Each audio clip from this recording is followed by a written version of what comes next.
আসসালামু আলাইকুম ওয়া রাহমাতুল্লাহি ওয়া বারাকাতুহু। আলহামদুলিল্লাহি রাব্বিল আলামিন ওয়াসসালাতু ওয়াসসালামু আলা সাইয়্যিদিল মুরসালিন ওয়া আলা আলিহি ওয়া আসহাবিহি আজমাইন। আউযু বিল্লাহি মিনাশ শাইতানির রাজিম। বিসমিল্লাহির রহমানির রহিম।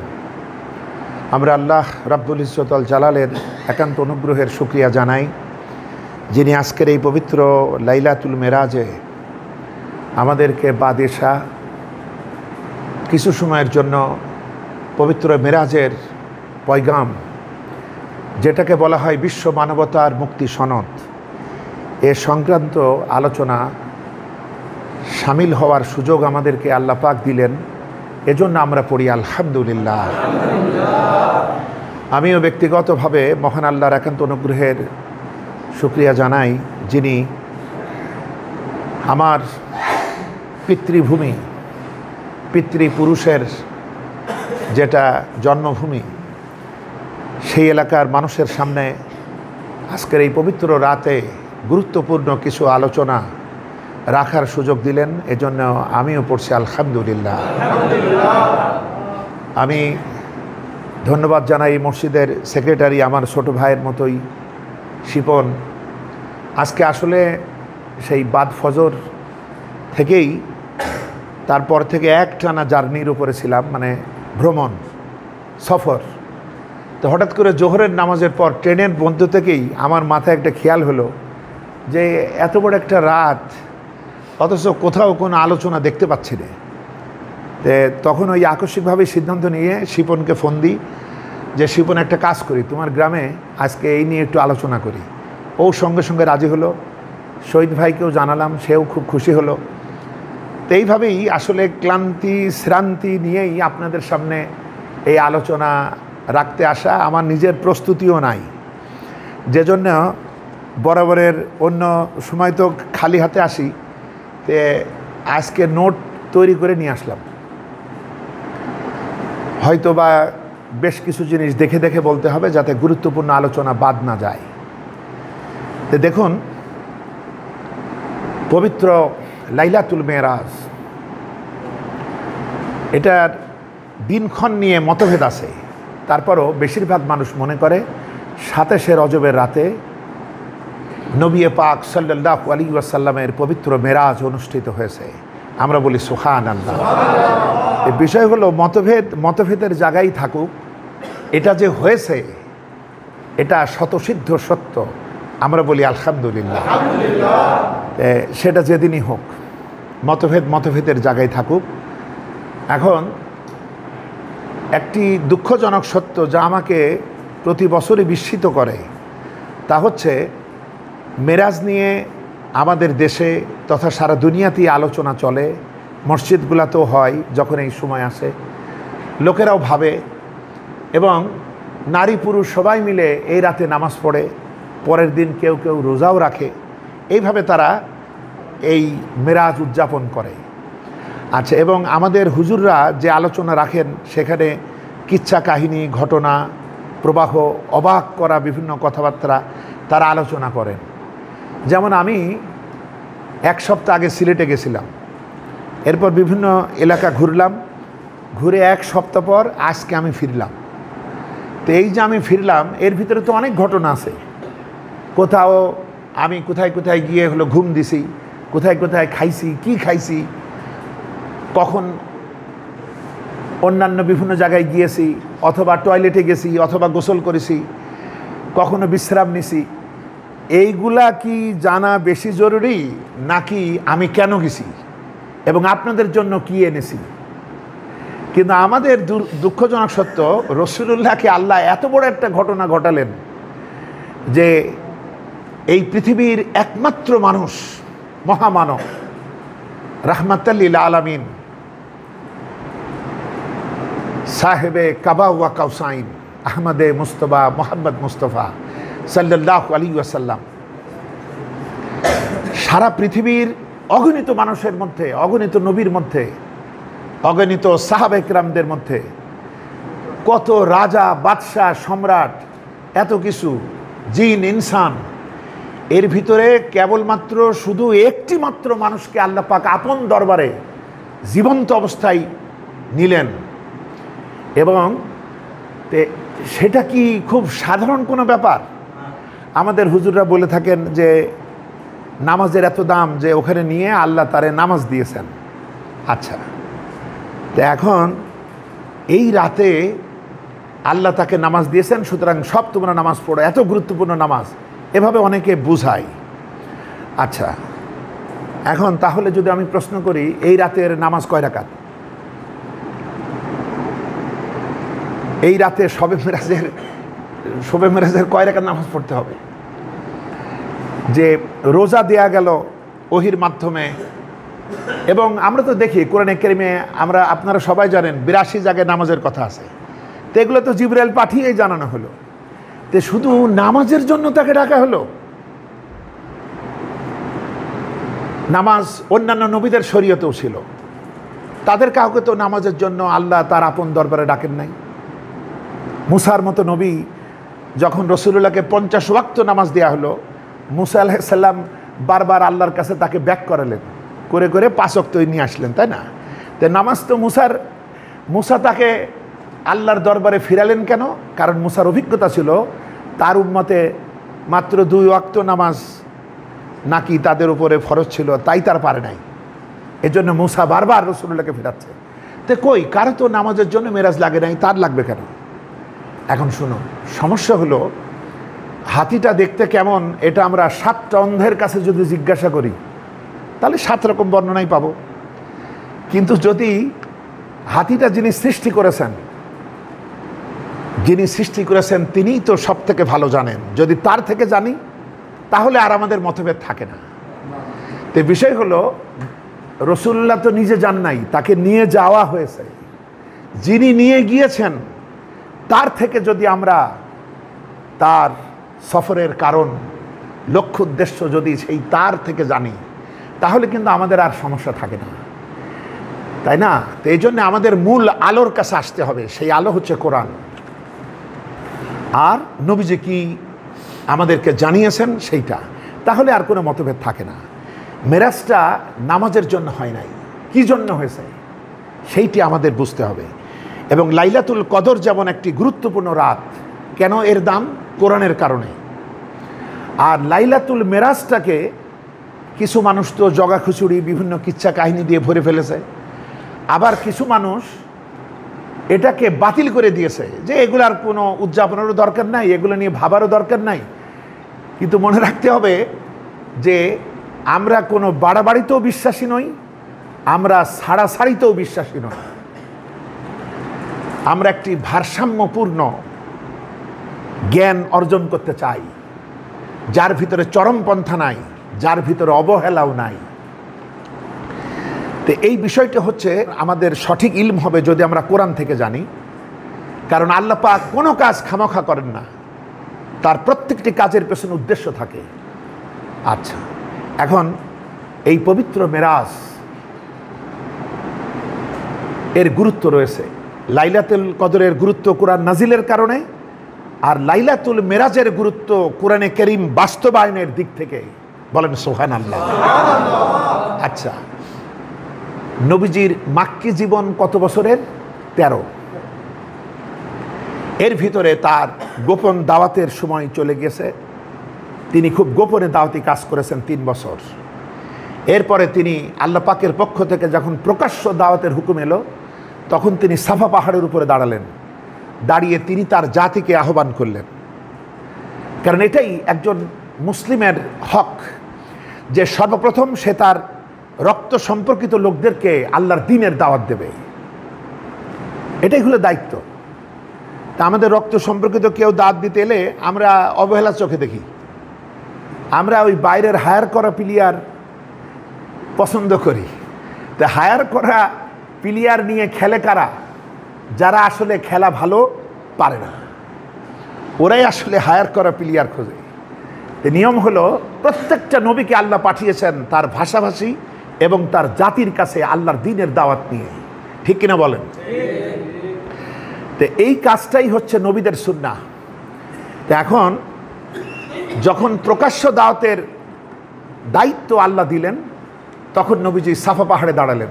কারণ মক্কাতে কোনো মেসেজ দ্রুত পৌঁছানোর জন্য সাফা পাহাড়টাকে স্টেজ হিসাবে আরবের লোকেরা আগে থেকেই ব্যবহার করত। নবী ওই কাফের কুরাইশদের পুরানো মাধ্যমটাকেই আল্লাহর দ্বীনের প্রচারের কাজে লাগালেন। এবং এখানে আপনারা জানেন এই দাওয়াত দিতে গিয়ে প্রথম আক্রমণ করলো আবু লাহাব, যার কারণে সূরা লাহাবে নাজিল করে আবু লাহাবের ধ্বংসের ফয়সালা হলো। এবং এই সময় নবীজি এর বিরুদ্ধে বিভিন্ন টিটকারি মশকরা এগুলো শুরু হলো। এবং আমরা সবাই জানি যে ইসলামে প্রথমে যারা যোগ দিয়েছে তারা কেউ ধনী লোক নয়, তাদের বিচ্ছিন্নভাবে এক দুজন ধনী এসছে, হযরত উসমানের মতো মানুষ এসছে, হযরত আবু বকরের মতো মানুষ এসছে, কিন্তু বেশিরভাগই গরিব মানুষ। কারণ তারা সবাই ছিল জুলুম নিষ্পেষণের শিকার, তারা মুক্তি পেতে চেয়েছে, শান্তি পেতে চেয়েছে, তাই তারা রাসূলুল্লাহ এই রহমতের ডাকে তারা ছুটে এসেছে। যে জন্যে গরিবের গায়ে হাত দেওয়া তো সহজ, এজন্য কাফের কুরাইশরা এই অত্যাচার অবিচার শুরু করে দিল। কিন্তু নবীজি তার মিশন থামলেন না, তিনি তার কাজ করতেই থাকলেন। রাসূলের এই সময় রাসূলুল্লাহ বেশ খানিকটা ভালো ছিলেন খাদিজার কারণে আর আবু তালিবের কারণে। কারণ আবু তালিব হলো উভয় দলেরই নেতা, ওই আবু লাহাব আবু জেহেলের নেতা আর রাসূলুল্লাহর অভিভাবক তার চাচা। সুতরাং যেহেতু আবু তালিব তাকে আশ্রয় দিয়েছে, এজন্য তারা রাসূলুল্লাহর গায়ে সরাসরি হিট করতে পারত না। আর দীর্ঘকাল থেকেই হজরতে খাদিজার টাকা পয়সার অনুদান দিয়ে বিভিন্ন দুর্ভিক্ষ বিপদ আপদে রাসূলুল্লাহর মাধ্যমে মক্কাবাসী উপকৃত হয়েছিল। যেহেতু খাদিজাও বেঁচে আছে, আবু তালেবও বেঁচে আছে, এই জন্য তারা ওইভাবে আঘাত করতে পারেনি। কিন্তু অত্যাচার অবিচারগুলো তারা চালাতো সাহাবীদের উপরে, হজরতে বেলালের উপরে, হজরতে সুমাইয়ার উপরে, খাব্বাবের উপরে, এইভাবে হজরতে ইয়াসেরের উপরে, এইভাবে বিভিন্নদের উপরে অত্যাচার অবিচার তারা চালাতো। এরপরে মোটামুটি নবীজির মাক্কি জিন্দেগির 10ম বছরের পরবর্তীতে আবু তালিব মারা গেলেন এবং হজরতে খাদিজা রাদিয়াল্লাহু তাআলা আনহার ইন্তেকাল হলো। এইবার কুরাইশের লোকেরা সাহস পাইল বেশি। এই সময় রাসূলুল্লাহকে নানাভাবে অত্যাচার করা হতো। তিনি নামাজ পড়তে গেলে মাথার উপরে উঠে নাড়ি ভুড়ি চাপাইয়া দেওয়া হতো, তার দিকে থুতো নিক্ষেপ করা হতো, তাকে ধুলিবালি নিক্ষেপ করা হতো, তার ভিতরে নানাভাবে অপপ্রচার করা হতো। যখন ওই সময়কার কায়দায় যখন হজ অনুষ্ঠিত হতো, নবীজি প্রত্যেকটা কাফেলার প্রত্যেকটা গোত্রের তাঁবুতে গিয়ে দাওয়াত দিতেন। তখন এই আবু লাহাবেরা এরা গিয়ে নানা রকম অপপ্রচার চালাতো। এই অবস্থায় নবীজি একসময় একটু হতাশ হলেন যে মক্কাতে তো সব জায়গায় দাওয়াত দিলাম, নতুন করে তো আর কিছু নাই, এরা তো অবহেলাই করছে এবং অত্যাচার অবিচার আগের তুলনায় বাড়িয়ে দিয়েছে। এই সময় সাহাবারা দিনের আলোকে রাসূলুল্লাহর সাথে মিশতে পারত না, রাসূলুল্লাহ বিমর্ষ হয়ে থাকতেন। এই সময় আল্লাহ সুবহানাহু ওয়া তাআলা নবীজিকে সান্ত্বনাও দিয়েছেন যে ইয়া আইয়ুহান নাবিয়্যু হাসবুকাল্লাহ, হে আমার নবী আপনার কিসের চিন্তা, আমি আল্লাহ আপনার জন্য যথেষ্ট, বলেন সুবহানাল্লাহ। এই সময় নবীজি ভাবলেন যে মক্কাতে তো যা হওয়ার হলো, এবার আমি তায়েফে যাই। এই সময়ই নবীজি সেই প্রায় মক্কা থেকে 70 মাইল দূরে সেই তায়েফের প্রান্তরে গেলেন এবং সেখানে নেতৃবৃন্দের কাছে গিয়ে দাওয়াত দিলেন। ইসলামের এটাই নিয়ম যে নেতাদেরকে দাওয়াত দিতে হবে। মুসাকে আল্লাহ লাঠি দিয়ে বলছেন দাওয়াত কারে দাও? ফেরাউন। ইব্রাহিম কারে দাওয়াত দিল? নমরুদ। সবই ক্ষমতাসীনদের দাওয়াত। আমাদের দাওয়াত এখন দুর্বল হয়ে গিয়েছে, আমরা করে নাকো ফোসফাস, মারে নাকো ঢুসঢাস, এইসব লোক বাছাই করে দাওয়াত দেই। কিন্তু যারাই যে পর্যায়ের নেতা তাদেরকেই দাওয়াত দিতে হবে, এটাই নবীদের সুন্নাহ। তে এখানে দাওয়াত দিতে গিয়ে চরমভাবে নবীজি তার সমগ্র জীবনের সবথেকে বেশি নির্যাতিত এবং নিষ্পেষণের শিকার তিনি হলেন। রাসূলের প্রচণ্ড মন খারাপ এবং যখন মহাবিপদ ধেয়ে আসে, রাত যখন প্রচণ্ড গভীর হয়, এরপরেই তো ভোরের পূর্বাভাস, সকালের সূর্যকিরণ তখনই তো উদ্ভাসিত হয়। এইভাবে সাহাবাদের হিজরতও হয়ে গেল। সাহাবাদের একটা ব্যাপক অংশ মদিনাতে, আবিসিনিয়াতে তারা হিজরতে চলে গেল। রাসূলুল্লাহ মাত্র কয়েকজন সাহাবী নিয়ে থাকতেন। এই কঠিন পরিস্থিতিতে যখন আর নবীজি নিজেও পরীক্ষিত হলেন, সকল পরীক্ষায় উত্তীর্ণ হলেন সফলভাবে, এবং তার সাহাবারাও হলেন। ঠিক এই সময় মাক্কি জিন্দিগির 12 বছর পূর্ণ হয়ে গেল। এই সময় প্রয়োজন হলো যে ঈমান গ্রহণ করে যেসব মানুষেরা আরবের বিভিন্ন অঞ্চলে ছড়িয়ে ছিটিয়ে আছে, এদের এবার একত্রিত করে একটা ভূখণ্ড প্রয়োজন, যেখানে নবীজি ইসলামের ভিত্তিতে একটি মডেল রাষ্ট্র, কল্যাণ রাষ্ট্র গঠন করবেন। এবং তখন মদিনা থেকে যেসব সাহাবীরা হজে এসেছিল, মানে যেসব লোকেরা এসেছিল, তারা অত্যন্ত গোপনে বাইয়াতে আকাবা অনুষ্ঠিত হলো এবং নবীজির কাছে হাত রেখে তারা ইসলামের শপথ নিল যে তারা জানমাল দিয়ে ইসলামের জন্য কাজ করবে, এবং তারা নবীজিকে মদিনায় আসার জন্য আহ্বান করলেন। এরকম মুহূর্তে আল্লাহ সুবহানাহু ওয়া তাআলা নবীজিকে আপন দরবারে ডেকে নিলেন। যে এতদিন তিনি তাওহীদের কথা বলেছেন, রিসালাতের কথা বলেছেন, নবীদের দায়িত্বানুভূতি, তাদের হক এর উপরে বলেছেন। এই দুনিয়ার জীবনই সব নয়, আরেকটা জীবন আছে আখেরাতে। এই দায়বদ্ধতা মানুষকে শিখিয়েছেন। এজন্য মাক্কি সূরাগুলি সবই তাওহীদ, রিসালাত ও আখেরাতের আলোচনায় ভরপুর। এখন মাদানী সূরা পরিবেশ আসছে। তো এবার এতদিন তিনি যে কথা বলেছেন, এই কথা বাস্তবায়ন করতে হবে। তো বাস্তবায়নের যখন সময় এলো, আল্লাহ তাকে রাজধানীতে ডাকলেন, সমস্ত সৃষ্টি লোকের রাজধানী আরশে আজিম। আচ্ছা, এবং সমস্ত বস্তুগত যে পৃথিবী, বস্তুগত মহাবিশ্ব, এর সীমান্ত এরিয়াকে বলা হয় সিদরাতুল মুনতাহা। দুইটা পরিভাষা আমাদের মনে রাখতে হবে, একটি হচ্ছে ইসরা, আরেকটা হলো মেরাজ। ইসরা মানে নৈশ ভ্রমণ, রাতে যে ভ্রমণ করা হয়, আর মেরাজ মানে ঊর্ধ্বগমন। কুরআনে কারীমের সূরা বানী ইসরাঈলের প্রথম আয়াতে আল্লাহ পাক ইসরার কথা বলেছেন। সুবহানাল্লাযী আসরা বিআবদিহি লাইলাম মিনাল মাসজিদিল হারামি ইলাল মাসজিদিল আকসা। পবিত্র সেই সত্তা যিনি তার বান্দাকে রাতের একটা অংশে সফর করালেন, নিয়ে গেলেন মসজিদুল হারাম অর্থাৎ কাবা থেকে মসজিদুল আকসা, জেরুজালেমের বাইতুল মাকদাস পর্যন্ত। এবং এই পরিবেশটা তিনি করালেন অত্যন্ত বরকতময়। নিশ্চয়ই তিনি সব দেখেন এবং শোনেন। এভাবে সূরা বানী ইসরাঈলের প্রথম আয়াত শুরু হলো। বানী ইসরাঈল এরা কারা? এরা হচ্ছে হযরতে মূসার উম্মত, ঈসা আলাইহিস সালামের উম্মত। এই যে আজকে যাদেরকে ইহুদি বলা হয়, ওরাই ছিল পৃথিবীর সেরা জাতি। তাদেরকে বারবার নেতৃত্ব দেওয়া হয়েছে, তাদেরকে বহুভাবে আল্লাহ পাক যাচাই বাছাই করেছিলেন। কিন্তু এরা সকল পরীক্ষায় তারা ব্যর্থ যখন হলো, অনেক চেষ্টায় যখন ফল মিলল না, তখন এবার নেতৃত্ব ইহুদিদের কাছ থেকে আল্লাহ পাক মুসলমানদের হাতে দিবেন। কেবলা চেঞ্জ হয়ে গেল। প্রথম কাবা ছিল মসজিদুল আকসা, বাইতুল মাকদাস। এবার নতুন কেবলা, যেটা সেই প্রথমেই ছিল কেবলা, মাঝখানে চেঞ্জ হয়েছিল। এখন আবার সেই আসল কাবা, যেটা পৃথিবীর প্রথম গৃহ, রাসূলুল্লাহর উম্মতের হাতে নেতৃত্ব আসবে, এই জন্য কেবলাও চেঞ্জ হবে। এটাও চেঞ্জ হলো, এটাও পরিবর্তিত হলো।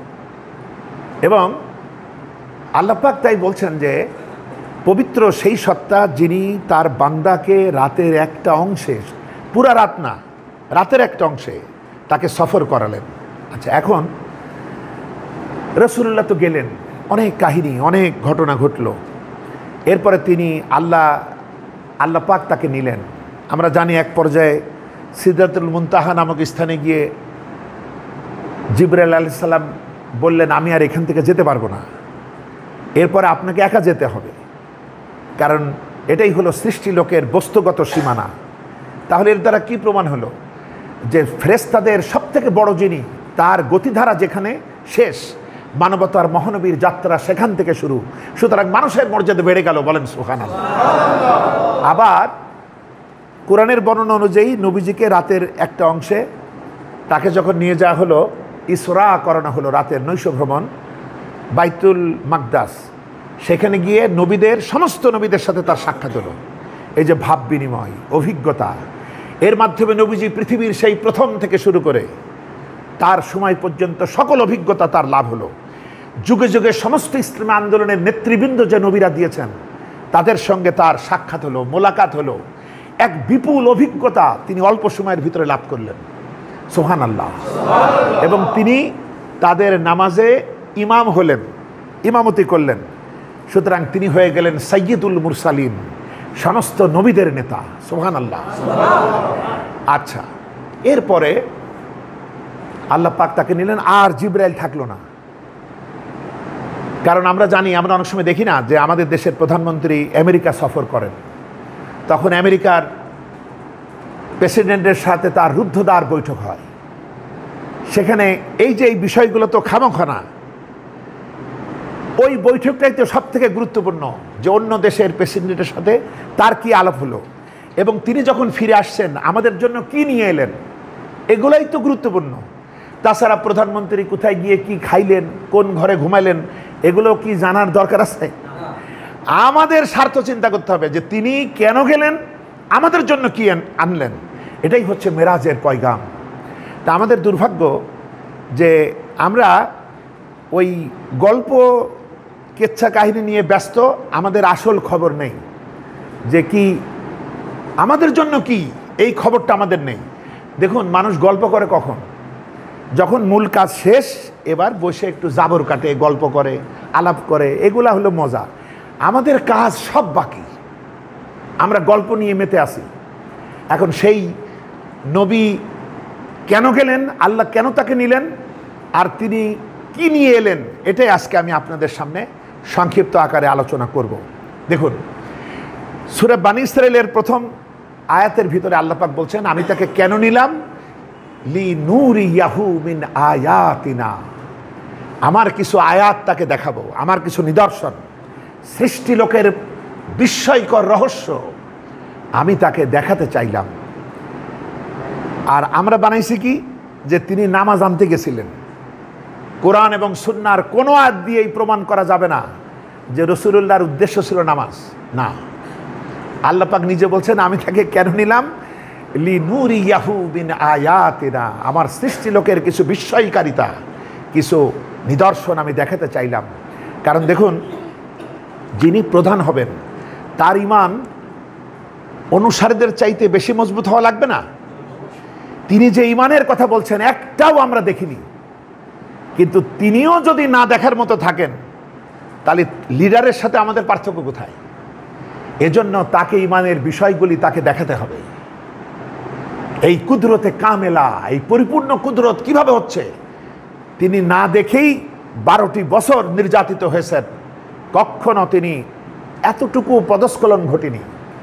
এবার তিনি সেই সম্রাটের বিধিবিধান পৃথিবীতে কায়েম করে দেখাবেন। সুতরাং তার অভিজ্ঞতার দরকার আছে। এবার আরও উচ্চতর প্রশিক্ষণের দরকার আছে। প্রশিক্ষণ ছাড়া কি হয়?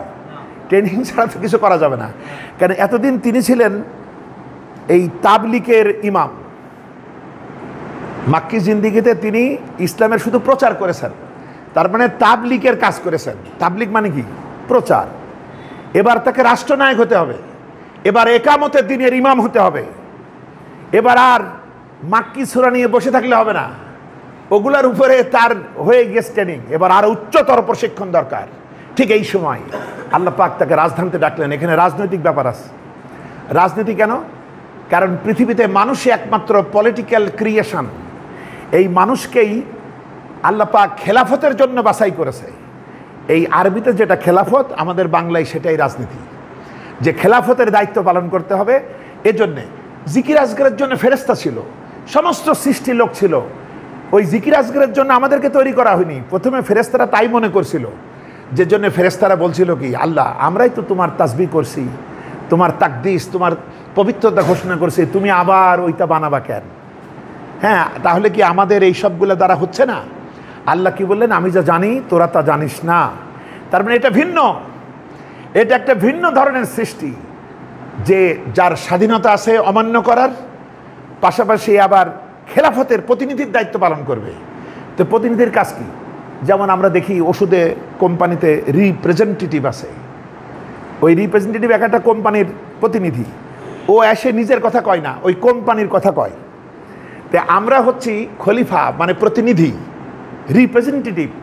আমাদের নিজেদের কথা বললে আমরা বিদ্রোহী, যেটা ফেরাউনরা নিজেদের কথা বলেছে, নমরুদরা বলেছে। তো খলিফার কাজ কি? মালিকের কথা বলা, মালিক যেটা শিখাইছে সেটা বলা। এজন্য বলা হয় যে সৃষ্টি যার, আইন চলবে তার, বিধিবিধান তার হবে। আমাদের কাজ হলো ওই আল্লাহর কাহিনী বলা, আল্লাহ যা বলেছেন এটা বাস্তবায়নের কাজ করা। আন আকিমুদ্দিন ওয়ালা তাতাফাররাকু ফি, আমার দিনকে প্রতিষ্ঠা করো, এই ব্যাপারে মতভেদ করো না, এইটা আমাদের কাজ। কিন্তু কেউ যখন এটা আল্লাহর আইন বাদ দিয়ে নিজের মাথা বা নিজের কোনো নেতার কথা বলবে, তখন বুঝতে হবে সে বিদ্রোহ করলো, সে হলো তগুত। এবং তগুতকে অস্বীকার করার কথা বলা হয়েছে। তগুতের অস্বীকার না করলে এই ঈমানের কোনো দাম নাই।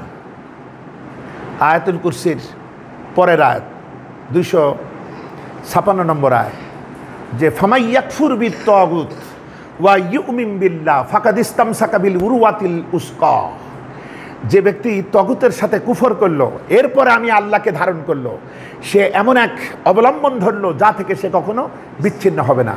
তাহলে এবং আমাদের কলেমাটাও প্রথমে অস্বীকার, লা ইলাহা, কোনো ইলাহ নাই, কোনো আইনদাতা বিধানদাতা নাই, এরপরে আমরা বলছি আল্লাহ ছাড়া, আল্লাহকে নিচ্ছি। তো প্রথমে অস্বীকার, এরপরে আল্লাহকে গ্রহণ, এটা হচ্ছে ইমানের নিয়ম। আপনি তগুতকে বুকে চেপে ধরে লা ইলাহা ইল্লাল্লাহ বলছেন, ইমান আনেছেন, এই ইমানের কোনো দাম নাই। তো সুতরাং শয়তানের খলিফাদের সাথে আল্লাহর খলিফাদের লড়াই, এটাই হচ্ছে মানব জাতির ইতিহাস। আচ্ছা, এখন দেখুন, কিছু ইম্পর্টেন্ট নবীদের সাথেও তার বিভিন্ন আসমানে দেখা হলো, কারণ তারা পৃথিবীর গতিধারা চেঞ্জ করেছে। মুসার মতো নবী, ইউসুফের মতো নবী, ইব্রাহিম আলাইহিস সালামের মতো নবী, এই যে এরকম গুরুত্বপূর্ণ কিছু নবীদের শিরোমণি যারা, তাদের সঙ্গে রাসূলুল্লাহর ভাব বিনিময় হয়। আচ্ছা, এরপরে আল্লাহ পাক তাই বললেন যে আমি তাকে নিলাম আমার কিছু নিদর্শন দেখানোর জন্য। পরবর্তীতে বনী ইসরাইলের 23 নম্বর আয়াত থেকে 37, 38, 39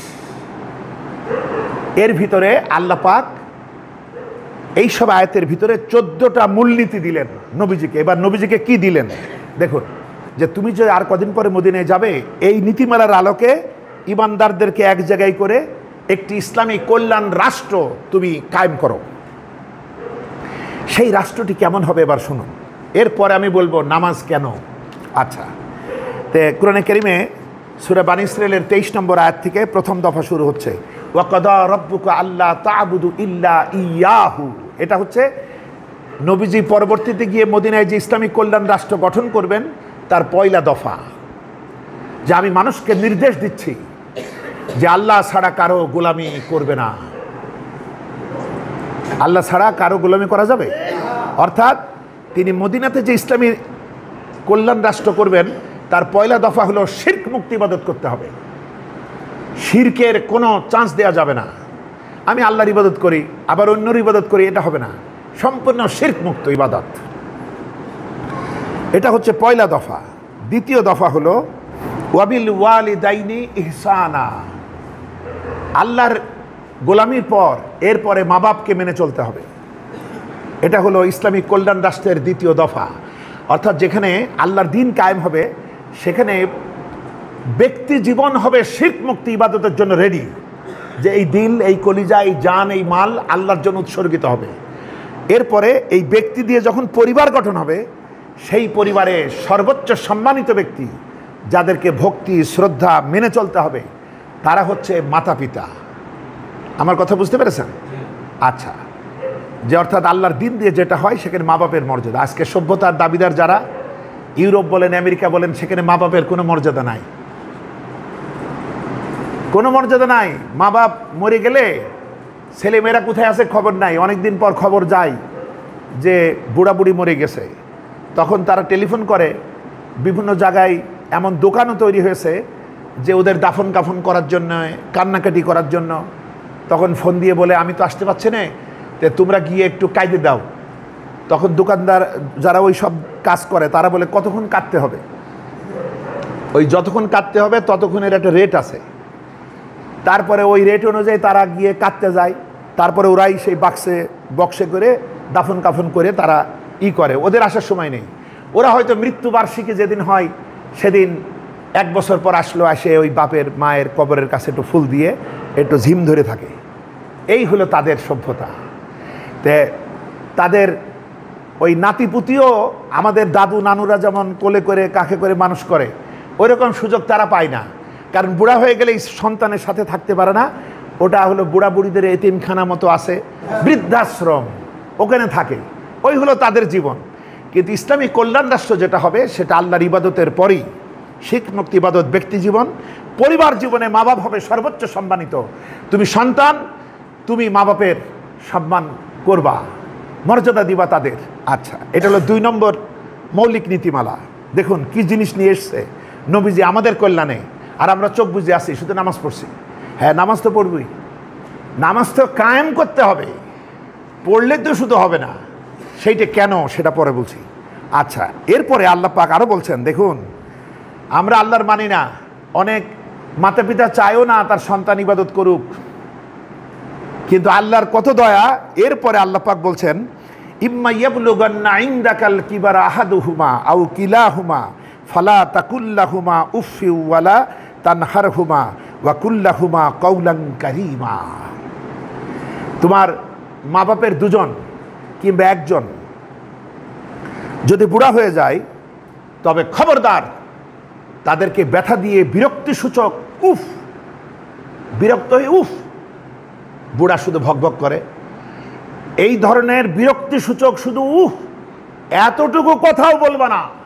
তাহলে শ্রদ্ধাটা কত সেন্সিটিভ, কত সতর্ক হতে হবে মা বাপের ব্যাপারে আমাদের, যে হেই উফ বিরক্ত হচ্ছে এতটুকু বলবা না। কিভাবে নিষেধ করছে আল্লাহ, বরং কি করবা, ওয়াকফিদ লাহুমা জানাহাজ্জুল্লি মিনার রাহমা, তুমি তাদের সেবায় তোমার করুণার 2 ডানা তাদের সেবায় নিয়োজিত করো। সুবহানাল্লাহ। আমাদের কিন্তু ডানা নাই, আমাদের আছে হাত। পাখির ডানা হয়, ডানা হলো হাতের চাইতে নরম। আমাদের ডানা নাই, তাই কি এই হাত দুটোকে ডানার মতো নরম বানাও। তাদের সেবায় পাখি যেমন বাচ্চাকে যেভাবে তার ডানার আড়ালে চিল শকুনের হাত থেকে বাঁচায়, রক্ষা করে সব ধরনের বিপদ আপদ থেকে, তোমরা তাদের সেবায় তোমার করুণার 2 ডানা নিয়োজিত করো। শুধু এতটুকু করে চুপ মেরে থাকো না, তাদের পক্ষে আমার কাছে সুপারিশ করো, দোয়া করো, রব্বির হামহুমা কামা রব্বায়ানি সগীরা। হে আমাদের রব, তারা আমার ছোটবেলায় যেভাবে স্নেহ দিয়ে মায়া মমতা দিয়ে আমারে লালন পালন করেছে, তুমি তোমার রহমত দিয়ে তাদেরকে লালন পালন করো। এরপর আল্লাহ বলছেন, শোনো, তোমার হয়তো খুবই বিরক্ত লাগছে, রব্বুকুম আ'লামু বিমা ফি নুফুসিকুম ইন তাকুনু সালিহিনা ফাইন্নাহু কানা লিল আওয়াবিনা গফুরা। যদি তোমার অন্তরে হয়তো একটু এলোমেলো হচ্ছে, যেটাই হোক শুনে রাখো, আমি তো দেখছি। সুতরাং তোমরা ঠিকঠাক মতো এই কাজ করলে এই বিনিময় আল্লাহ তোমার একদিন দেবেন। বলেন সুবহানাল্লাহ। এটা হচ্ছে ইসলামী কল্যাণ রাষ্ট্রের 2য় দফা, যে দায়িত্ব রাসূলুল্লাহকে আল্লাহ দিলেন। আচ্ছা, এরপরে 3য় দফা। এবার ধরেন ব্যক্তি হয়ে গেল, পরিবার হলো, এবার সমাজ। এই সমাজে কে আছে? আমাদের আত্মীয় স্বজন আছে, আমাদের প্রতিবেশী আছে, অসহায় মানুষেরা আছে।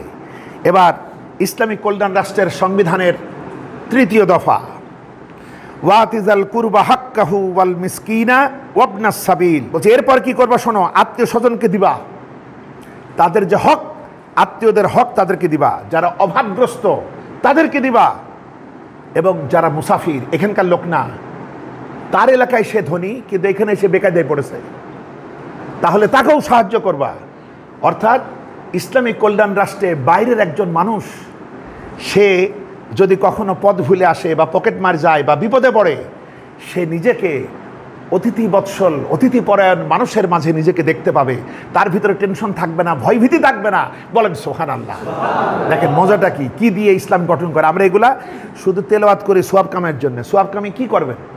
সোয়াব কত হলি বেহেশতে যাওয়া যায়, রেজগি পয়সা কত হলি ঢাকায় যাওয়া যায়, বা মক্কা শরীফে হজ করতে যাওয়া যায়। এইসব সোয়াব টোয়াব নিয়ে ভাবা দরকার নেই। আপনি গোলাম, আমি গোলাম, আমাদের দায়িত্ব আল্লাহর ইবাদত বন্দেগী করা। সোয়াব যখন হবে আল্লাহর ইচ্ছা, আল্লাহ দেবে, ওইসব হিসাব নিকাশ আমাদের দরকার নেই। আমাদের কাজ করে যাওয়া, শুধু কাজ করে যাওয়া। তাহলে কি হলো দেখুন, 3 নম্বর মূলনীতি কি? আত্মীয় স্বজন, অভাবগ্রস্ত আর মুসাফির, এদেরকে সাহায্য করো। 4 নম্বর দফা, আপনি কিভাবে সাহায্য করবেন যদি আপনি অপব্যয় অপচয় করেন? সাহায্য করতে তো পারবেন না। এজন্যে কিছু পয়সা করে তো ঠিকমতো থাকতে হবে। এজন্যে 4র্থ দফা হলো ওয়ালা তুবাজ্জির তাবজিরা, অপব্যয় করবে না, অপচয় করো না। ইন্নাল মুবাজ্জিরিনা কানু ইখওয়ানাশ শায়াতিন, যারা বেহুদা খরচ করে ওরা শয়তানের ভাই। কিসের ভাই? আচ্ছা, শয়তানের ভাই কি? শয়তানের ভাই তো শয়তানি। আল্লাহ মানুষকে এত ভালোবাসেন, ডাইরেক্ট বলছে না এই বেহুদা খরচ করলে তুই কিন্তু শয়তান, এই কথা আল্লাহ বলছে না। মানে কিছুটা মর্যাদা তো আছে আমাদের, বলছে শোনো তুমি যদি বেহুদা খরচ করো তাহলে কিন্তু শয়তানের ভাই। তার মানে শয়তানই তো, কিন্তু একটু আদর করেই বললো যে তুই কিন্তু বেহুদা খরচ করলে শয়তানের ভাই হয়ে যাবি। তাহলে ইসলামী কল্যাণ রাষ্ট্রে কোনো অপব্যয় করা যাবে না। অযথা এই ভাস্কর্য, স্মৃতিসৌধ, হাতিঘোড়া এবং বিপুল অপব্যয়, দুর্নীতি। এটা একটা বালিশের দাম যেন কত হয়ে হলো বাংলাদেশে কিছুদিন আগে, সেই বালিশ তুলতে আবার কত হাজার টাকা, কত লাখ টাকা খরচ। এই যে অপব্যয় অপচয় ইসলামী কল্যাণ রাষ্ট্রে চলবে না। কারণ অপব্যয় অপচয় করলে আপনি মানুষকে দেবেন কিভাবে? যে জন্যে কঠোরভাবে নিষেধাজ্ঞা যে খবরদার অপব্যয় করা যাবে না। আর শয়তানকে, শয়তান তার রবের নাফরমান। সুতরাং তোমরা কি জেনে বুঝে আল্লাহর নাফরমানি করবা? এইভাবে মিরাজের রাতে, এটা সূরা বানী ইসরাঈলের 27 নম্বর আয়াত। আচ্ছা, 4 নম্বর, এটাকে বলে অর্থনৈতিক সুবিচার প্রতিষ্ঠা। এরপরে বলছে শোনো, তবে কথা আছে, সবাই তো আর সমান সামর্থ্যবান না। তুমি এখন বেকার, এই অবস্থায় তোমার কাছে কেউ হাত পাতলো, তাহলে তুমি কি করবা? ওয়া ইম্মা তুরিদান্না আনহুম ইবতিগা রাহমাতিম মির রাব্বিকা তারজুহা ফাকুল্লাহুম কওলাম মাইসুরা। তুমি নিজেই যখন ধান্দায় আসো, তুমি বেকার, তোমার নিজেরই দরকার, এরকম অবস্থায় যদি কেউ তোমার কাছে হাত পাতে তবে তাকে অপদস্থ করো না, ভদ্র ভাষায় মাপ চায় না, মানে ভদ্রতার সাথে এড়িয়ে যাও। যেমন আমরা বলেন ভাই আমি পারলাম না, মাফ করো, কিন্তু খবরদার অভদ্র আচরণ করবে না। তুমি তার তদন্ত করে না, এই তুই কি, তোর আসলে অনেক টাকাই আছে, তুই আসলে ফকির সাজেছিস, এইসব কথাবার্তা বলা যাবে না। বরং তোমার নিজেরই কিছু নেই, তখন এই অবস্থায় কেউ যদি চায় তবে ভদ্র ভাষায় তুমি এড়িয়ে যাও। আচ্ছা, এরপরে 5 নম্বর, অর্থনৈতিক ভারসাম্য প্রতিষ্ঠা করতে হবে। কিভাবে? এটা হচ্ছে 29 নম্বর আয়াত, ওয়ালা তাজআল ইয়াদাকা মাগলুলাতান ইলা উনুকিকা ওয়ালা তাবসুতহা কুল্লাল বাসত ফাতাকুদা মালুমান মাহসুরা। তুমি তোমার 2টি হাত গলার সাথে বাঁধে রেখো না, আবার ছাড়িয়েও দিও না। গলার সাথে বাঁধা মানে কৃপণ হয়েও না, হাড় কিপটে হয়েও না, আবার চরমভাবে অপব্যয়ও হয়েও না। যদি কৃপণ হও কিংবা যদি অপচয় করো তাহলে তুমি তিরস্কৃত এবং একসময় ফকিরে পরিণত হবা। তার মানে খরচে ভারসাম্য রাখতে হবে, সব কিছুর ভিতরে একটা হিসাব রাখতে কাজ করতে হবে। এইটা হলো অর্থনৈতিক ভারসাম্য প্রতিষ্ঠা। 5 নম্বর, আয় বুঝে ব্যয় করা। 6 নম্বর, আল্লাহ পাক এখানে 30 নম্বর আয়াতে বলছেন ইন্না রাব্বাকা ইয়াবসুতুর রিজকা লিমান ইয়াশাউ ওয়া ইয়াকদির ইন্নাহু কানা বিইবাদিহি খাবীরাম বাসীরা। শোনো, আমার ইচ্ছা যারে খুশি তাকে টাকা পয়সা দিই, যারে খুশি তার রিজিক কমায় দিই, কারণ আমি নিজেই তো আমার বান্দাদের সম্পর্কে ভালোভাবে জানি, কার কি দিতে হবে এটা আমি বুঝি। আচ্ছা, সুতরাং আপনি চেষ্টা করেও যে বিশাল ধনী হয়ে যাবেন এটা সম্ভব না। কত মানুষ কত চেষ্টা করছে। এই যে এখন ওয়াজ করলে অনেক টাকা পাওয়া যায়, কেউ হেলিকপ্টার আসছে, কেউ টাকা পাচ্ছে, সে পাচ্ছে অনেক, এই দাবি সেই দাবি। আমি গেলাম সিলেটে ওয়াজ করতে, তারা নিজেরাই বলল যে আমাকে তারা 20,000 টাকা দেবে। তা বললাম ঠিক আছে দাও, আপাতত পথ খরচা পাঠাও, আমার কাছে এখন টাকা নেই। তারা 4,000 টাকা পাঠালো। তা আমি সিলেটের পথে রওনা হলাম। মোটামুটি 3 দিন লাগে আসা যাওয়া দিয়ে আমার। এরপর মাহফিল শেষে তারা আর আমাকে 6,000 টাকা দিল। আমি তাদের টাকা তুলেও দিলাম, আর বলল যে আপনি বাড়ি পৌঁছার আগেই আপনাকে বিকাশে আমি টাকা পাঠিয়ে দেবো। আজকে 7 দিন হলো 1 টাকাও পাঠায়নি। আমাকে শুধু বলছে যে হুজুর আপনি দোয়া করেন যাতে আমরা সময় মতো বাড়াতে পারি। সময় তো নেই, সময় তো পার হয়ে গিয়েছে। আচ্ছা, ব্যাপার হলো আল্লাহ তাই কি বলছেন, যে যারে খুশি তাকে আমি রিস্ক বাড়িয়ে দিই, যারে খুশি কমায়ে দিই, কারণ আমি তো আমার বান্দাদের অবস্থা জানি। এই জন্যে আল্লাহ পাক কাউকে দিয়ে পরীক্ষা করেন, কাউকে না দিয়েও পরীক্ষা করেন। আপনাদের খুব প্রিয় একজন বক্তা, তাকে সুনামগঞ্জে নিতে চাইলো, 2 বছর ধরে সে ডেটই দেয় না। এরপর আমারে ধরলো, আমি যখন চাপ দিলাম 7 দিনের ভিতরে সে আমাকে বললো ওদেরকে বলেন আমার সাথে যোগাযোগ করতে। এইবার তারা যোগাযোগ করলো পরের দিন, এবার যারা মাহফিল নেবে ওরা এবার পরের দিন আমার সাথে যোগাযোগ করলো, করে বলছে ওই বক্তা 1 লাখ টাকা চাই। আমি বললাম দাও, তোমরা এগুলোতে পছন্দ করো, সাদাবাজ বক্তা পছন্দ করো, দাও 1 লাখ দাও। শেষে বলছে এটা কেমন হয়ে গেল? তার মানে এগুলো তো শিল্পী, এগুলা এক ধরনের মডেল, এগুলো তো দাবি করতেছে না যে আমরা সাহাবে একরাম। এখন তোমরাও এগুলা তো থেকে বাঁচতে চাও না। তো বলছে এখন কি করি? আমি বললাম যদি আমার কাছে পরামর্শ চাও আমি বলবো 20 টাকা মোবাইলে পুরে কিছু এমবি নিয়ে ওদের ওয়াজ পাওয়া যায়, ওগুলা 20 টাকায় শুনে নাও, অযথা লাখ টাকা ব্যয় করো না। বিষয় হলো সবই তার ইচ্ছা। আচ্ছা, এইভাবে আল্লাহ পাক অর্থনৈতিক কথা বললেন যে অর্থাৎ রিজকের মালিকানা, রিজিকের নিরঙ্কুশ মালিকানা আল্লাহর। আমি আপনি চেষ্টা করেও হয় না, আবার অনেকে চেষ্টা কম করেও পাওয়া যায়। এটা সব তারই ব্যাপার, আল্লাহ দিয়েও পরীক্ষা করেন, না দিয়েও পরীক্ষা করেন। এটা 6 নম্বর। মানে এই আকীদা বিশ্বাস থাকতে হবে ওই ইসলামী কল্যাণ রাষ্ট্রের নাগরিকদের, যে অর্থাৎ অর্থনীতির মূল মালিক হচ্ছেন তিনি, আমি মালিক না। যখন আমি মনে করবো এটা আমার টাকা, তখন তো একজনকে দান করতে গিয়েও তো আমি খোটা দেবো, তাই না? খোটা দেবো না? কিন্তু যখন দেখবে না আমার এই টাকা আমার না, ওর মালিক সে, তখন আমি দিয়ে বরং নিজেকে ধন্য মনে করব যে মালিক তো আল্লাহর, আমি আল্লাহর আর এক বান্দাকে দিতে পারলাম। এটা আমার মনকে আরো, এই আকীদাটা আমার মনকে আরো বড় করে দেয়। আচ্ছা, এরপরে 7 নম্বর, ওয়ালা তাকতুলু আওলাদাকুম খাশিয়াতে ইমলাক। খেতে দিতে পারবা না, এজন্য অনাগত ভবিষ্যৎকে ধ্বংস করো না। অর্থাৎ হাতি দিতে পারবা না বলে এই মরিবার পরিকল্পনা করো না, যেটা এখন ব্যাপক আকারে পরিবার পরিকল্পনার নামে চলতেছে, জন্ম নিয়ন্ত্রণ। পরিবার নিয়ে তো পরিকল্পনা থাকতেই হবে, কিন্তু আমি খেতে দিতে পারবো না এই ভয়তে আগামী দিনের নাগরিক আশা বন্ধ করে দেওয়া কৃত্রিম পদ্ধতি, এইগুলো ইসলাম পছন্দ করেনি। এগুলো ইসলামিক কল্যাণ রাষ্ট্রে অবৈধ। অর্থাৎ মানব বংশ ধ্বংস প্রতিরোধ করা হবে কল্যাণ রাষ্ট্রে। মানব বংশ যে ধ্বংসের কাজ, এগুলা ওই শিয়ালের লেজ কাটছিল, সে দেখলো আরো কিছু শিয়ালের লেজ কাটা দরকার। ওরা হাজারো চেষ্টা করে ওদের সন্তান জন্ম নেয় না। জাপানে তো রাজার ছেলে রাজা হবে, তাদেরই সন্তান হচ্ছে না। যে জন্য আজকে আমাদের এই তৃতীয় বিশ্বের মুসলমানরা সারা পৃথিবীতে যে চাকরি করে, কেন? আমাদের জনসংখ্যা বেশি, তাদের সন্তান হয় না। এখন তারা ভয় পাচ্ছে যে এই মুসলিম জাতি যদি জেহাদি চেতনায় উদ্ভাসিত হয়, কোরআন যদি তারা বুঝে ফেলে, তাহলে এরাই হবে সারা বিশ্বের মালিক। এদের সাথে মোকাবেলা করে তো আমরা পারবো না। সুতরাং ওরাও আমাদের ভিতরে ওই স্বপ্ন দেখায় যে লোক কমাও। এ নিয়ে অনেক কথা আছে। তো বলছে যিনি তোমাদেরকে খেতে দিচ্ছেন তিনি ওদেরকেও খেতে দিবেন, বলেন সুবহানাল্লাহ। 8 নম্বর, অবক্ষয় মুক্ত সমাজ, চরিত্রহীনতা প্রতিরোধ করতে হবে। ওয়ালা তাকরাবুজ জিনা ইন্নাহু কানা ফাহিশাতাও ওয়া সাআ সাবিলা। ব্যভিচারের কাছেও যায়ও না, এই পরকিয়া, এই আকাম কুকাম, এর কাছেও যায়ও না, এটা করো না, এইটা আল্লাহ বলছে না। এত ভয় দেখাচ্ছে যে এর কাছেও যাওয়া না।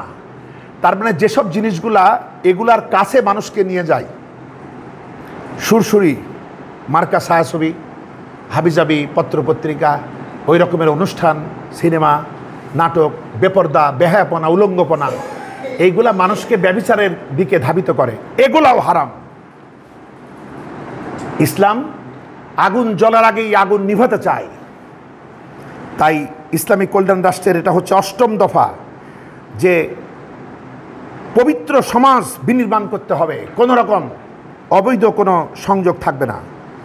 9 নম্বর, ইসলামিক কল্যাণ রাষ্ট্রে জানমালের নিরাপত্তা থাকবে। মানুষকে তো মানুষ মেরে ফেলছে, অল্প কিছু টাকা দিলে বোম মেরে দেয়, অল্প কিছু টাকা দিলে মানুষকে গুম করে, হত্যা করে। মানুষ মনে করে এগুলো চাল পানি, দুনিয়াটাই তার কাছে বড়। কেন আমি তাকে মারলাম? এই যে এখন শেষ জামানা, নবীজি বলছেন এমন একটা সময় আসবে যখন যে মারলো সেও জানে না আমি কেন মারলাম, আর যে মরলো সেও জানে না আমারে কেন মারল। এই যে হত্যা, মানুষের জানমালের নিরাপত্তা দিতে হবে।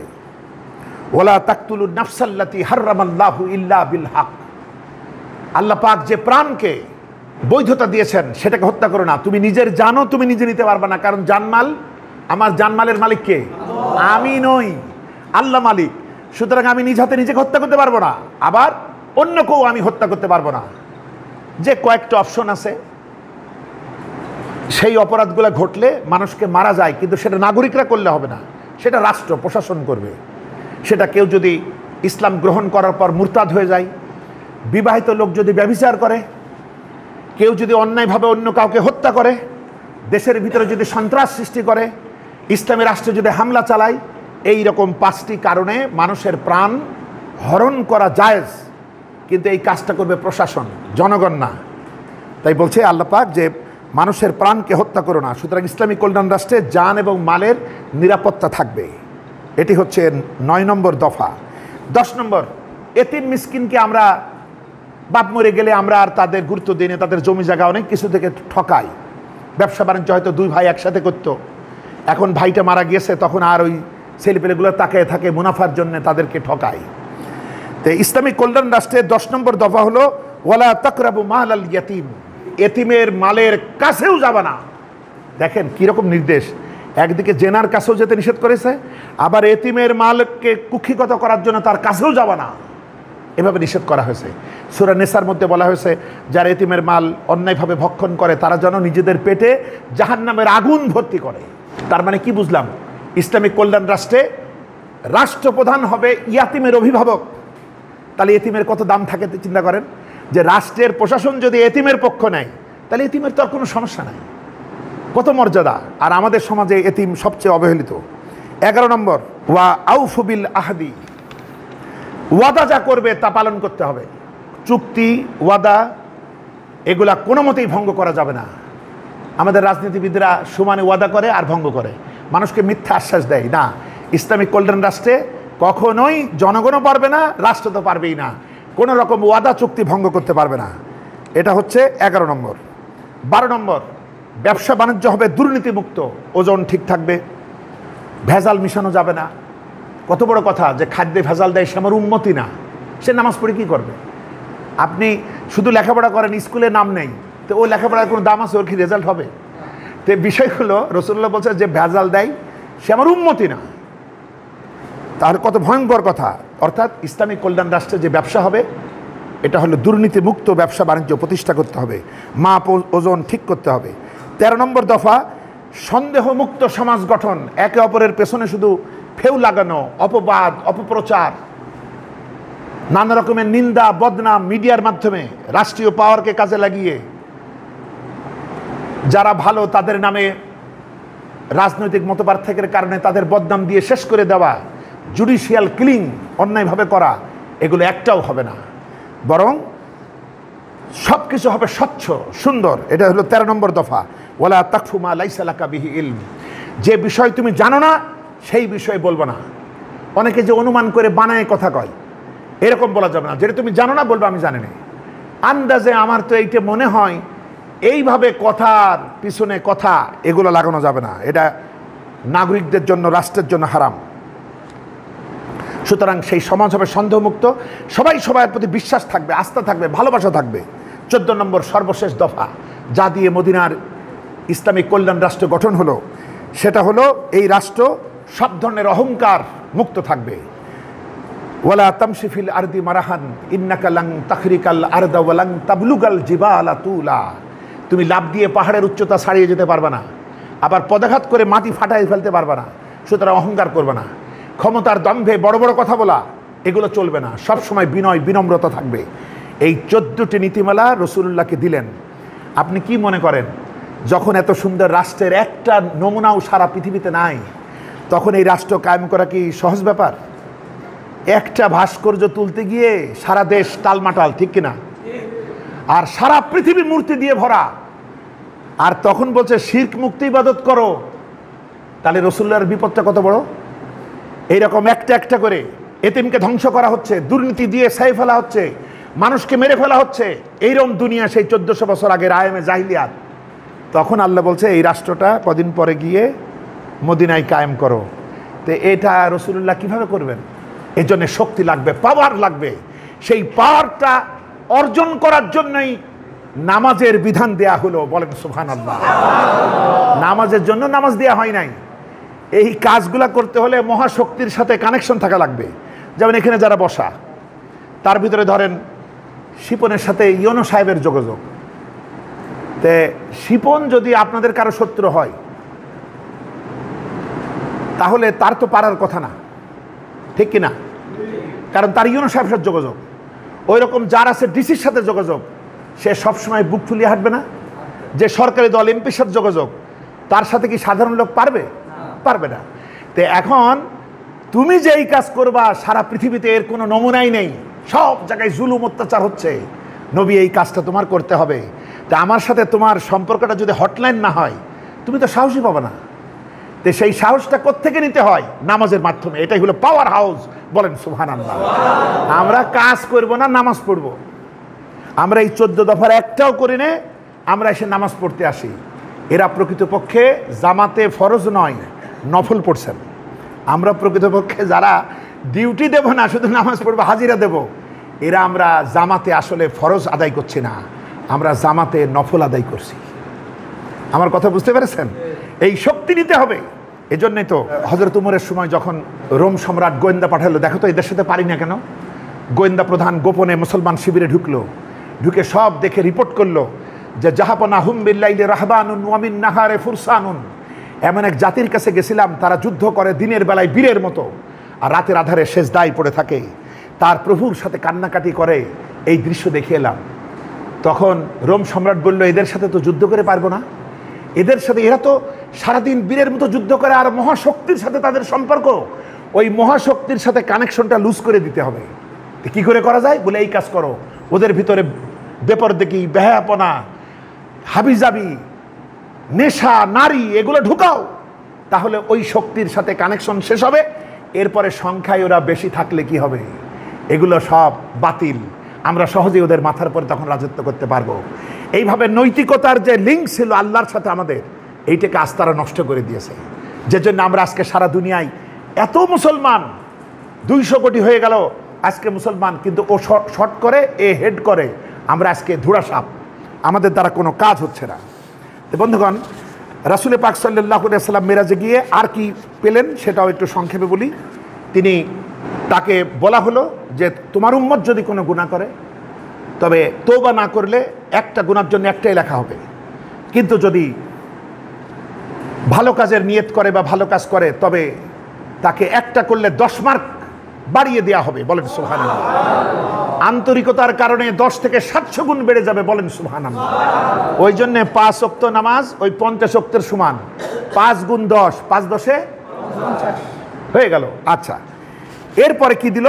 সূরাতুল বাকারার শেষ দুটি আয়াতে কারিমা 285 এবং 286 নম্বর আয়াতে কারিমা রাসূলুল্লাহকে দেয়া হলো। এটি একটি গুরুত্বপূর্ণ আয়াতে কারিমা। নবীজি বলেছেন, কেউ যদি রাতের বেলায় এই আয়াত দুটো বুঝে নিয়ে তেলাওয়াত করে ঘুমায়, আর কোনো আমল নাও করে, তবে সারা রাতের আমলের জন্য এই দুটি আয়াতের তেলাওয়াতই যথেষ্ট। বলেন সুবহানাল্লাহ। আমি একটু সংক্ষেপে শোনাই দিই। আমানার রাসূলু বিমা উনজিলা ইলাইহি মির রাব্বিহি ওয়াল মুমিনুন।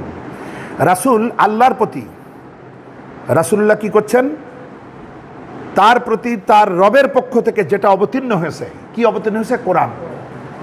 রাসূল নিজে কোরআনের প্রতি ঈমান এনেছেন এবং তার সঙ্গী সাথী মুমিনরা তারাও কোরআনের উপরে ঈমান এনেছেন।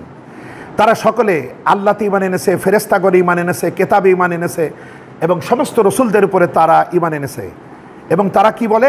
আমরা নবীদের ভিতরে পার্থক্য করি না, মানে এরে মানি ওরে মানি না। যেমন খ্রিস্টান, ইহুদিরা, খ্রিস্টানরা ঈসাকে মানে কিন্তু মুহাম্মদকে সাল্লাল্লাহু আলাইহি ওয়াসাল্লাম তাকে মানে না। ইহুদিরা ওই রকম মুসাকে, উজাইরকে মানে, কিন্তু আমাদের নবীকে মানে না। কিন্তু আমরা মুসলমানরা কি করি? রাসূলুল্লাহকেও মানি, ঈসাকেও মানি, মুসাকেও মানি। বলেন আলহামদুলিল্লাহ। তো বলছে আমরা নবীদের মাঝে কোনো পার্থক্য করি না। এবং এরা কি বলে যে আমরা শুনেছি এবং মেনেছি। এটাই হলো ইমানদারের বৈশিষ্ট্য। যখনই আমরা জানবো আল্লাহ রসুল এটা বলেছে, তখন আমাদের একটাই কথা যে আমরা শুনলাম আর মেনে নিলাম। সুবহানাল্লাহ। আচ্ছা, এরপরে আল্লাহ বলছেন এরা আরও কি বলে, এরা বলে যে রব্বানা ওয়া ইলাইকাল মাসির, আমরা তোমার কাছে ক্ষমা চাই, কারণ আমরা তো তোমার কাছেই ব্যাক করব, আমরা পরিণামে তো তোমার কাছেই ফিরে যাব। 286 নম্বর আয়াত, ইসলামের নীতিমালা বর্ণনা করা হচ্ছে। লা ইউকাল্লিফুল্লাহু নাফসান ইল্লা উসাহা, তোমাদের ক্ষমতার বাইরে কোনো চাপ আল্লাহ দেন না। সুবহানাল্লাহ। যে তোমরা যেটা পারো না এমন কোনো হুকুম আল্লাহ তোমাদের উপর চাপাচ্ছেন। এটাই হলো ইসলামের নীতিমালা। অর্থাৎ ইসলামের যত বিধান সব হলো আমাদের ক্ষমতার ভিতরে। যেমন আপনি ধনী, আপনি জাকাত দেবেন, কিন্তু গরিব সে কি জাকাত দেবে? সে জাকাত নেবে। বড় লোকের জন্য জাকাতটা দায়িত্ব, আর গরিবের জন্য মজা। বলেন সুবহানাল্লাহ। তাহলে ইসলাম দেখেন সাধ্যের অতিরিক্ত বোঝা চাপায় না। আপনি সফরে আছেন, এই যে আমি যতক্ষণ সফরে ছিলাম এই 7 দিন, আমাকে 4 রাকাত বিশিষ্ট নামাজকে 2 রাকাত করে পড়তে হয়েছে। এই যে সহজ করে দিয়েছে। তো ইসলামের এটাই নিয়ম যে আল্লাহ তোমাদের সাধ্যের অতিরিক্ত তোমাদের কষ্ট হয় এমন কোনো বোঝা চাপান না। আর আল্লাহ কি বলছেন, শোনো, তুমি ভালো যা উপার্জন করবা এর বিনিময় তুমি পাবা, আর মন্দ যেটা উপার্জন করবা সেটাও তুমি পাবা।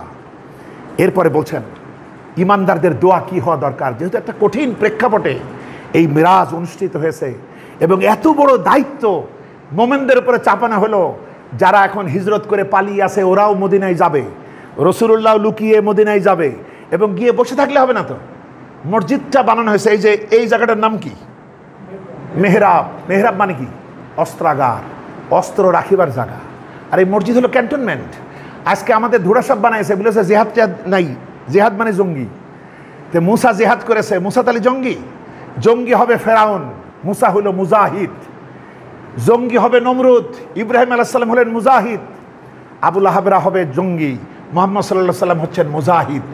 আজ আমাদের এমনভাবে বিভ্রান্ত করে আমাদের ধুরাসাব বানিয়ে দিয়েছে। এখন এখানে কি আছে? এখানে যে ব্যাটারি আছে, ওদিকে কলম আছে, ওদিকে এটা ওটা হাতি ঘোড়া গেল তল সব আছে, কিন্তু আসলে কিছু নাই। আমাদের চোখের সামনে এমন কিছু ফতোয়া মেরেছে যে এখন আমরা লাখ ভিলকে লাখ, চোখে মুখে লাখ, আমরা এখন আর সাহস পাচ্ছি না। আচ্ছা, তো দেখেন যারা এই ইসলামী রাষ্ট্রের কারিগর তারা তো বিপদগামী পথের যাত্রী। তাদেরকে 286 নম্বর আয়াতের শেষ ভাগে গিয়ে দোয়া শেখানো হচ্ছে। রব্বানা লা তুআখিজনা ইন নাসিনা আও আখতানা, হে আমাদের রব, যদি আমরা ভুলে যাই, এত বড় দায়িত্ব তুমি দিয়েছো, যদি আমরা ভুলে যাই কিংবা যদি ভুল করি তবে তুমি যেন আমাদেরকে পাকড়াও করো না। কত বড় বিনয় শেখানো হচ্ছে যে সে দায়িত্ব না, সারা বিশ্বব্যাপী মানুষ, তার ভিতরে অল্প কটা মানুষ, এই মানুষগুলোর উপরে এত বড় গুরুভার দেওয়া হয়েছে। আল্লাহ আবার তাদেরকে দোয়া শেখাচ্ছেন যাতে সব দিক থেকেই মোমেনরা তার পানেই তাকিয়ে থাকে। রব্বানা লা তুআখিজনা ইন নাসিনা ওয়া আখতানা রব্বানা ওয়ালা তাহমিল আলাইনা ইসরান কামা হামালতাহু আলাল্লাযিনা মিন ক্বাবলিনা, আমাদের আগের লোকদের উপরে তুমি যে বোঝা চাপাইছিলে ওই রকম গুরুভার আমাদেরকে দিও না। সুবহানাল্লাহ। আগের লোকেরা কত কষ্ট করেছে। ওই যে অন্য হাদিস আছে না, যখন খাব্বাব এসে নবীকে বলছেন, হুজুর আর তো পারি না, আপনি কি আমাদের জন্য দোয়া করছেন না? তখন নবী কি বললেন? নবী তখন বললেন যে তোমাদের উপরে তো এখনো সেই শাস্তি আসে নাই। আমার আগের যারা এসেছিলেন তাদেরকে ধরা হতো, গর্ত করে জীবন্ত পুঁতে ফেলা হতো, মাথার উপরে করাত দিয়ে দুভাগ করে ফেলা হতো শরীর, লোহার চিরুনি দিয়ে হাড্ডি থেকে গোস্ত বের করে ফেলা হতো। ও খাব্বাব, এরপরও তো তারা ইসলামের এমন এক নেশা পান করেছে যা থেকে তারা ইসলাম থেকে একটুও তারা সরে যায় নাই। তোমাদের উপর তো এখনো সে আযাব আসে নাই। ওই জন্য আল্লাহ শেখাচ্ছেন, বলো যে হে আমাদের রব, তুমি আমাদের পূর্বপুরুষদের উপরে যে বোঝা চাপাইছিলে ওই রকম গুরুভার আমাদেরকে দিও না। রব্বানা ওয়ালা তুহাম্মিলনা মা লা তাকাতা লানা বিহি ওয়াফু আন্না ওয়াগফির লানা ওয়ারহামনা আনতা মাওলানা ফানসুরনা আলাল কওমিল কাফিরিন। হে আমাদের রব, আমাদের উপরে এমন ভার বহন করাইও না যা বহনের শক্তি আমাদের নাই। আমাদের পাপগুলি তুমি মাফ করো, আমাদেরকে তুমি ক্ষমা করো, আমাদের প্রতি দয়া করো, আমাদের প্রতি রহম করো। তুমি আমাদের একমাত্র অভিভাবক, আর কাফের বেঈমানদের মোকাবেলায় আমাদেরকে জয়যুক্ত করো। আমরা বলি আমিন। এখন আপনি চিন্তা করেন, তার মানে এদের একটা প্রতিপক্ষ ছিল, তাই না? প্রতিপক্ষ ছিল না? প্রতিপক্ষ ছিল বলেই দোয়া শেখানো হচ্ছে, কাফেরদের মোকাবেলায় আমাদের জয়যুক্ত করো। আমাদের প্রতিপক্ষ আছে নাকি? আমাদের সাথে সবার মহব্বত। তাই যদি হয় তাহলে এ দুয়ার অধিকার আপনার নেই। এ দুয়ার কি অধিকার আপনার আছে? আপনার তো প্রতিপক্ষ নেই। আপনি এমন এক ইসলাম মানেন, আপনার সাথে তগুতের সখ্যতা, ভালোবাসা, তারা আপনাকে গনেই না। তাহলে কি করবেন? যাদেরকে গনে তাদের পাশে গিয়ে দাঁড়ান। হয় নিজে মাজলুম হন, নতুবা মজলুমের পক্ষে দাঁড়ান। কারণ মাজলুম এবং আল্লাহ মাঝখানে কোনো আড়াল নাই। বলেন সুবহানাল্লাহ। বন্ধুগণ, এটাই হচ্ছে আসলে সংক্ষেপে মেরাজের পয়গাম, যে বিষয়গুলি আমি আপনাদের সামনে সংক্ষিপ্ত আকারে তুলে ধরলাম। এই বিষয়গুলি আমাদের জানতে হবে, বুঝতে হবে। অযথা এগুন না করে কিছু লোক এর কিছুই বোঝে না, সারা জায়গায় নফল নামাজ পড়ে ফজরের নামাজের খবর নাই। আচ্ছা, আবার কেউ রোজা করছে, রোজার তো কিছুই নেই এখানে। কিছু লোক রোজাও করছে। আসল আমল হলো এটা জানা, বোঝা এবং ঐক্যবদ্ধ হয়ে এই রকম একটা ইসলামিক কল্যাণ রাষ্ট্র যাতে আমরা কায়েম করতে পারি আমাদের এই জন্মভূমিতে, এটাই হচ্ছে আমাদের নৈতিক দায়িত্ব, ইমানি দায়িত্ব। আল্লাহ আমাদেরকে সহি বুঝ দান করুন। আমরা বলি আমিন।